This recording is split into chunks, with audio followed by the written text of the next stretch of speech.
हमारा mission Bible और Bible की बातें सिखाने का है और यह वीडियो संदेश उन लोगों के लिए बनाई गई हैं जो सच्चे परमेश्वर को ढूंढ रहे हैं। किसी अन्य धर्म की आलोचना करना या उसके अनुयायियों को अपमान करना हमारा उद्देश्य बिल्कुल नहीं है। लेकिन कई बाइबल की बातें या शिक्षाएं अन्य धर्मों के साथ मेल नहीं खाती। इसलिए अगर किसी को बाइबल की शिक्षा से ठेस पहुंचती है तो कृपया इस वीडियो को न देखें। इस वीडियो पर बताए गए यीशु मसीह का चित्र या अन्य चीजों की चित्र सिर्फ नाट्य रूपांतरण के लिए इस्तेमाल किए गया है। किसी प्रकार के मूर्ति पूजा को हम प्रोत्साहन करते नहीं हैं, और हम भी किसी भी प्रकार का मूर्ति पूजा के सहमत या सहभाग नहीं होते हैं।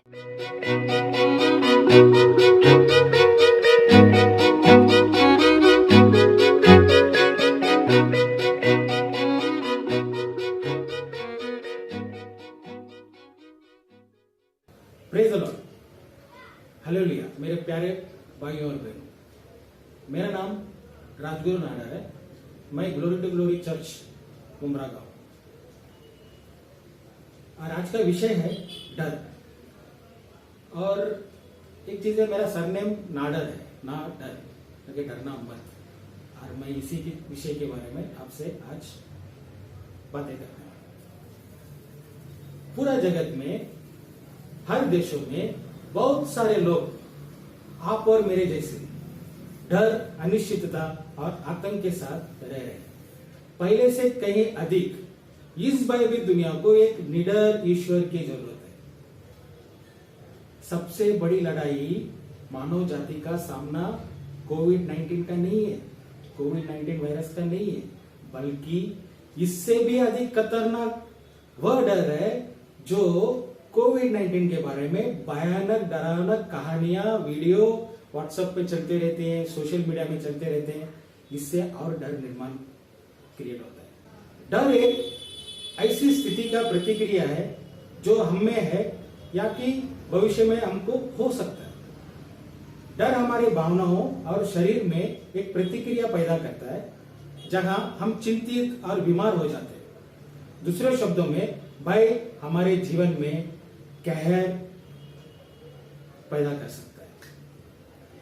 यिर्मयाह 30:5 में, सिस्टर जरा यिर्मयाह 30:5 पढ़ो।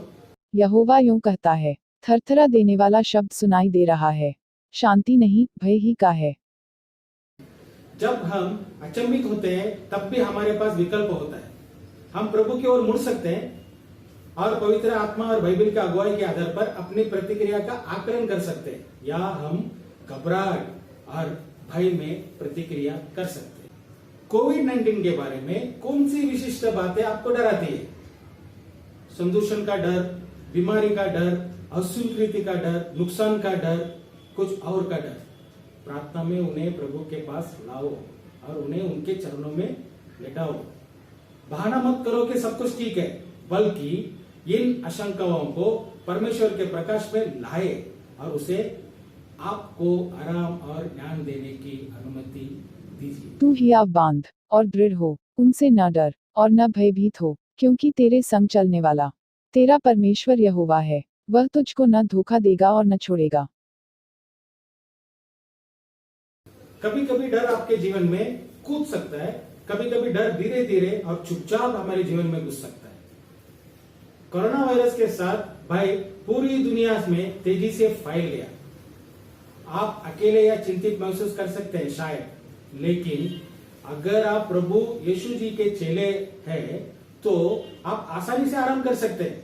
आपको बुरी खबर से डरने की जरूरत नहीं है, क्योंकि आपका भरोसा परमेश्वर के ऊपर है, यीशु के ऊपर है। सच्चाई यह है कि हमें चुनौती और सफलता के दोनों समयों में परमेश्वर की उपस्थिति की आवश्यकता है।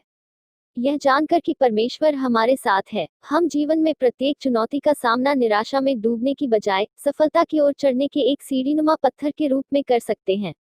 कोई पहाड़ इतना ऊंचा नहीं है और न ही कोई घाटी इतनी नीची है जहां परमेश्वर हमसे मिल नहीं सकते। हमारी परिस्थितियां चाहे कैसी भी हों, परमेश्वर विश्वासयोग्य है और वह हमेशा हमारे साथ है। कुछ चीजें हैं जो आप अपने जीवन में कर सकते हैं जो बहुत बड़ा बदलाव ला सकते हैं। जो परम प्रधान के छाए हुए स्थान में बैठा रहे, वह सर्वशक्तिमान की छाया में ठिकाना पाएगा। मैं यहोवा के विषय कहूंगा, वह मेरा शरण स्थान और गढ़ है, वह मेरा परमेश्वर है, मैं उस पर भरोसा रखूंगा।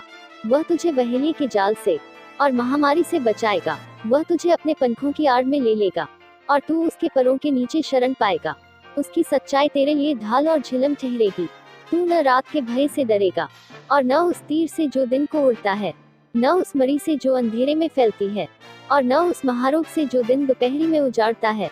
तेरे निकट 1000 और तेरी दाहिनी ओर 10,000 गिरेंगे, परंतु वह तेरे पास न आएगा। परंतु तू अपनी आंखों से दृष्टि करेगा और दुष्टों के अंत को देखेगा। हे यहोवा, तू मेरा शरण स्थान ठहरा है। तूने जो परम प्रधान को अपना धाम मान लिया है, इसलिए कोई विपत्ति तुझ पर न पड़ेगी, न कोई दूत तेरे डेरे के निकट आएगा, क्योंकि वह अपने दूतों को तेरे निमित्त आज्ञा देगा कि जहाँ कहीं तू जाए वे तेरी रक्षा करें। वे तुझको हाथों हाथ उठा लेंगे, ऐसा न हो कि तेरे पांवों में पत्थर से ठेस लगे। तू सिंह और नाग को कुचलेगा, तू जवान सिंह और अजगर को लताड़ेगा। उसने जो मुझसे स्नेह किया है, इसलिए मैं उसको छुड़ाऊंगा। मैं उसको ऊंचे स्थान पर रखूंगा, क्योंकि उसने मेरे नाम को जान लिया है। जब वह मुझको पुकारे तब मैं उसकी सुनूंगा। संकट में मैं उसके संग रहूंगा। मैं उसको बचाकर उसकी महिमा बढ़ाऊंगा। मैं उसको दीर्घायु से तृप्त करूंगा और अपने किए हुए उद्धार का दर्शन दिखाऊंगा। जब मैं भजन संहिता 91 पढ़ता हूँ, मैं अक्सर इन विशाल पंखों के नीचे खुद को कल्पना करता हूँ। उस जगह पर मैं सुरक्षित हूँ और परमेश्वर मेरे लिए प्रदान करता है। वह मुझे ज्ञान, विवेक, आराम और सुरक्षा प्रदान करता है। पवित्र शास्त्र में मेरे पसंदीदा चंदों में से एक है 2 तीमुथियुस 1:7। क्योंकि परमेश्वर ने हमें भय की नहीं, पर सामर्थ्य और प्रेम और संयम की आत्मा दी है। यहाँ चंदों का अंतिम बात हमें याद दिलाता है कि परमेश्वर ने हमें बहुत अच्छा कार्यशील मन दिया है। कुछ संस्करणों में यह कहता है कि परमेश्वर ने हमें आत्म अनुशासन की भावना दी है। ग्रीक भाषा में लियंतरन है सोप्रोनिसिमोवो। इस शब्द का अर्थ आत्म नियंत्रण, आत्म अनुशासन, ध्वनि निर्णय और विवेक विचार बताता है। यह हमें सुरक्षित दिमाग और उचित रूप से परमेश्वर की इच्छा को पूरा करने की छवि दिखाता है। यह पूर्ण सोच, स्पष्ट विचार और बुद्धिमान निर्णय लेने की बात करता है। आप यह तय कर सकते हैं कि आप डर का व्यापार के बारे में नहीं सुनेंगे। आप विश्वसनीय स्तोत्रों से ही समाचार पढ़ने का निर्णय ले सकते हैं और आप परमेश्वर से प्रार्थना कर सकते हैं। ये आपका चॉइस है। आप अगर आज के हमारे टीवी के न्यूज चैनल को देखेंगे तो हार्ट अटैक आ जाएगा आपको। जो नहीं चल रहे हैं उस चीजों को बताया जा रहा है। व्हाट्सएप के फॉरवर्डेड मैसेजेस आज के न्यूज चैनल के मुख्य समाचार हो रहे हैं, ब्रेकिंग न्यूज हो रहे हैं। क्या चल रहा है इस दुनिया में, इस भारत देश में? लोग प्राइम टाइम में चिल्ला चिल्ला कर बातें करते हैं। बेचारे एक व्यक्ति उस डिस्कशन में भाग लेकर थोड़ी देर में हार्ट अटैक में मर गया। वो इतना चिल्लम चिल्ली चैनल्स में चलते हैं। एक जमाना था दूरदर्शन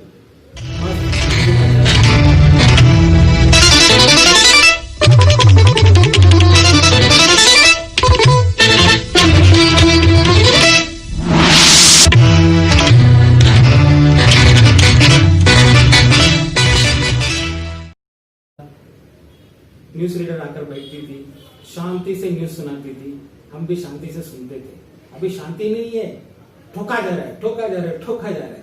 तो वो हमारा चॉइस है। हमें तय करना है कि हम परमेश्वर की तरफ जाना है या इन दुनिया की बातों को सुनकर डर महसूस करना। तू अपनी समझ का सहारा न लेना, वरन संपूर्ण मन से यहोवा पर भरोसा रखना। उसी को स्मरण करके सब काम करना, तब वह तेरे लिए सीधा मार्ग निकालेगा। जब आप आज के मनन में चंद पढ़ते हैं, अपने आप से ये सवाल पूछे, ये मुझे परमेश्वर के बारे में क्या बताता है और मैं इसे अपने जीवन में कैसे लागू कर सकता हूँ? प्रभु जी मुझसे क्या कह रहे हैं? परमेश्वर मुझसे क्या कहना चाहता है और क्या कह रहे हैं? इसे मुझे चरित्र से समझौता करने के लिए भी हमारी कठिनाइयों को दूर करने या शॉर्टकट लेने के लिए समझौता करने के प्रलोभन में आ सकते हैं। लेकिन जब हम पवित्र आत्मा की सामर्थ का आह्वान करते हैं, तो वह हमें खराई, सत्य और ईमानदारी के साथ मार्ग में बने रहने में मदद करता है, भले ही परिस्थितियां कैसी भी क्यों न हो। सफलता के दौर में भी उसी बाइबल स्तर को बरकरार रखना चाहिए। स्वार्थी गर्व और अहंकार मसीही चरित्र के साथ सीधे संघर्ष में होते हैं, जिन्हें परमेश्वर हमारे जीवन में विकसित करना चाहते हैं। वास्तव में हर मसीही के लिए परमेश्वर से पदोन्नति प्राप्त करते रहने के लिए नम्रता बनाए रखने की आवश्यकता है। धन्य हैं वे जो नम्र हैं, क्योंकि वे पृथ्वी के अधिकारी होंगे। साहस कुछ करने की क्षमता और इच्छा है जो आपको भयभीत करता है। हमारी दुनिया के निर्माण के बाद से हम उन पुरुषों और महिलाओं की कहानियों को पढ़ते हैं जो डरते थे, लेकिन जब उन्होंने परमेश्वर को बुलाया तब परमेश्वर ने उनके विश्वास को साहस से भरा। सबसे प्रमुख उदाहरणों में से एक गिदोन की कहानी होगी। गिदोन को अक्सर डर के लिए पोस्टर बॉय माना जाता है। जब परमेश्वर ने पहली बार उसे इसराइलियों को बचाने की आज्ञा दी तो गिदोन अपने दुश्मनों से बचने के लिए एक शराबखाने में छिप गया था। अपनी पूरी कहानी के दौरान गिदोन ने भय, चिंता और संदेह का प्रदर्शन किया। उसने परमेश्वर से लगातार संकेत देने के लिए और उसने परीक्षण किया।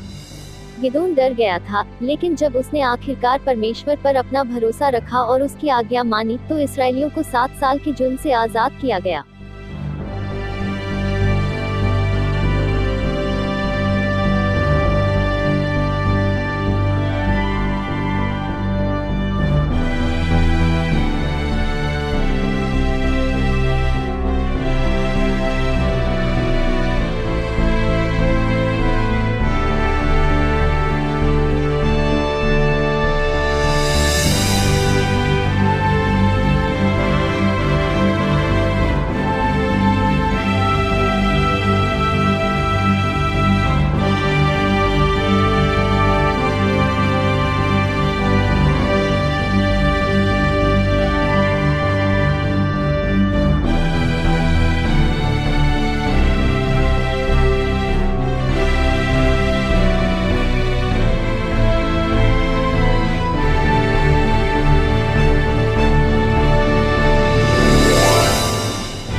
परमेश्वर में अपना भरोसा रखना व्यक्तिगत जिम्मेदारी और अच्छे भंडारीपन की जगह नहीं लेता है। इसकी बजाय व्यक्तिगत जिम्मेदारी और परमेश्वर पर भरोसा रखना दोनों साथ साथ चलते हैं। जब हम अपना हिस्सा पूरा करते हैं तो परमेश्वर हमेशा अपने हिस्से को पूरा करने के लिए वफादार रहता है और हमें प्रभावी ढंग से ले चलता है। कई मामलों में परमेश्वर की अगुवाई हमारी परिस्थितियों में दरवाजे खोलने और बंद करने के रूप में आती है। अन्य समयों में हमारी स्थितियों को ठीक करने के लिए परमेश्वर के दैवीय हस्तक्षेप से कम कुछ भी नहीं होता। कोई चमत्कार या किसी बात को हासिल करना जो बिल्कुल असंभव लगते थे। यीशु ने उनकी ओर देखकर कहा, मनुष्यों से तो यह नहीं हो सकता, परंतु परमेश्वर से सब कुछ हो सकता है। चाहे यह किसी गंभीर बीमारी, वित्तीय संकट या यहाँ तक कि किसी प्रियजन की अप्रत्याशित हानि का सामना ही करना क्यों न हो, परमेश्वर उस समय के दौरान भी मौजूद रहते हैं और अलौकिक रूप से काम करने में समर्थ है। परमेश्वर पवित्र आत्मा के माध्यम से व्यक्तियों को विजय में बदलने और कठिनाइयों को खुशी में बदलने में एक विशेषज्ञ है। इस बात पर शक न करें कि परमेश्वर आज भी चमत्कार करने में समर्थ है। परमेश्वर किसी भी असंभव स्थिति में हस्तक्षेप करने में सक्षम है। अगर हम एक साथ खड़े हो और प्रेम पूर्ण, दयालु, उदार बने रहे तो डर के पास खड़े होने की कोई जगह नहीं होगी, क्योंकि डर हमारे पास आ नहीं सकता। आपके लिए मेरी प्रार्थना है कि आप धर्म और दयालु होने के साहस को गले लगाएंगे और कि आप उस पर भरोसा करें जो हमें आशा देता है। यिर्मयाह 30:22 में परमेश्वर घोषणा करता है कि वह हमारा ईश्वर होगा और हम उसके लोग होंगे।